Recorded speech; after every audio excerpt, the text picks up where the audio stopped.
पहला पाठ इब्रानियों अध्याय 13 पद संख्या 1 से 8। आपका भ्रातृ प्रेम बना रहे। आप लोग आतिथ्य सत्कार नहीं भूलें, क्योंकि इसी के कारण कुछ लोगों ने अनजाने ही अपने यहाँ स्वर्गदूतों का सत्कार किया है। आप बंदियों की इस तरह सुध लेते रहें, मानो आप उनके साथ बंदी हों, और जिन पर अत्याचार किया जाता है उनकी भी याद करें, क्योंकि आप पर भी अत्याचार किया जा सकता है। आप लोगों में विवाह सम्मानित और दाम्पत्य जीवन अदूषित हो, क्योंकि ईश्वर लंपटों और व्यभिचारियों का न्याय करेगा। आप लोग धन का लालच न करें, जो आपके पास है उससे संतुष्ट रहें, क्योंकि ईश्वर ने स्वयं कहा है, मैं तुमको नहीं छोड़ूंगा, मैं तुमको कभी नहीं त्यागूंगा। इसलिए हम विश्वस्त होकर यह कह सकते हैं, प्रभु मेरी सहायता करता है, मनुष्य मेरा क्या कर सकता है। आप लोग उन नेताओं की स्मृति कायम रखें, जिन्होंने आपको ईश्वर का संदेश सुनाया, और उनके जीवन के परिणाम का मनन करते हुए उनके विश्वास का अनुसरण करें। ईसा मसीह एक रूप रहते हैं, कल, आज और अनंत काल तक। सुसमाचार संत मार्कुस अध्याय 6 पद संख्या 14 से 29। हेरोद ने ईसा की चर्चा सुनी, क्योंकि उनका नाम प्रसिद्ध हो गया था। लोग कहते थे, यूहन्ना बपतिस्ता मृतकों में से जी उठा है, इसलिए वह ये महान चमत्कार दिखा रहा है।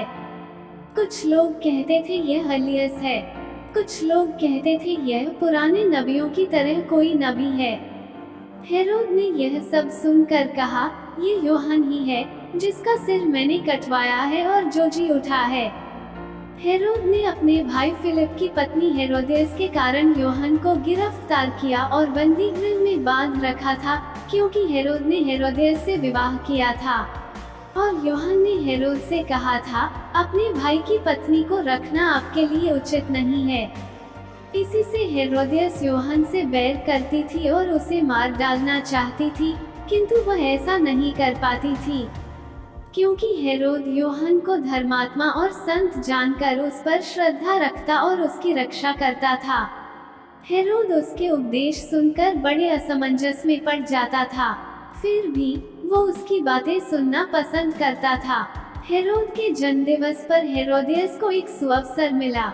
उस उत्सव के उपलक्ष्य में हेरोद ने अपने दरबारियों, सेनापतियों और गलीलिया के रईसों को भोज दिया।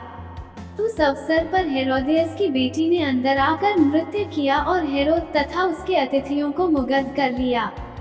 राजा ने लड़की से कहा, जो भी चाहो मुझसे मांगो, मैं तुम्हें दे दूंगा। और उसने शपथ खाकर कहा, जो भी मांगो, चाहे मेरा आधा राज्य ही क्यों न हो, मैं तुम्हें दे दूंगा। लड़की ने बाहर जाकर अपनी माँ से पूछा, मैं क्या मांगूं?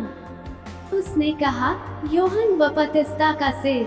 वो तुरंत राजा के पास दौड़ती हुई आई और बोली, मैं चाहती हूँ कि आप मुझे इसी समय थाली में यूहन्ना बपतिस्ता का सिर दे दें। राजा को धक्का लगा, परंतु अपनी शपथ और अतिथियों के कारण वो उसकी मांग अस्वीकार करना नहीं चाहता था।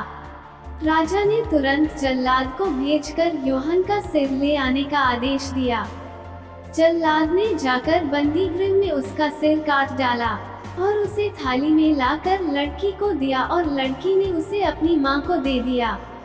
जब यूहन्ना के शिष्यों को इसका पता चला, तो वे आकर उसका शव ले गए और उन्होंने उसे कब्र में रख दिया। मनन चिंतन। आज के सुसमाचार में हम राजा हेरोद द्वारा यूहन्ना बपतिस्ता का प्राणदंड की कहानी को पाते हैं। यूहन्ना निर्जन स्थान में एक शक्तिशाली आवाज था, जो पश्चाताप और मसीहा के आने का आह्वान कर रहा था। उसने राजा हेरोद को अपने भाई की पत्नी से शादी करने सहित उनके अनैतिक व्यवहार के लिए सार्वजनिक रूप से आलोचना भी की थी। परिणाम स्वरूप राजा हेरोद ने यूहन्ना को गिरफ्तार कर लिया और अंततः हेरोदियस, जिस पत्नी को उसने लिया था, के अनुरोध पर उसका सिर कलम कर दिया। यह पाठ सच बोलने और अपने सिद्धांत के लिए खड़े होने की कीमत का एक शक्तिशाली अनुस्मारक है। यूहन्ना ने अपने विश्वास और अपने दृढ़ता के लिए अंतिम कीमत चुकाई। वो सत्ता में बैठे लोगों के भ्रष्टाचार और अनैतिकता के खिलाफ बोलने को तैयार थे, यहाँ तक कि अपनी जान जोखिम में डालकर भी।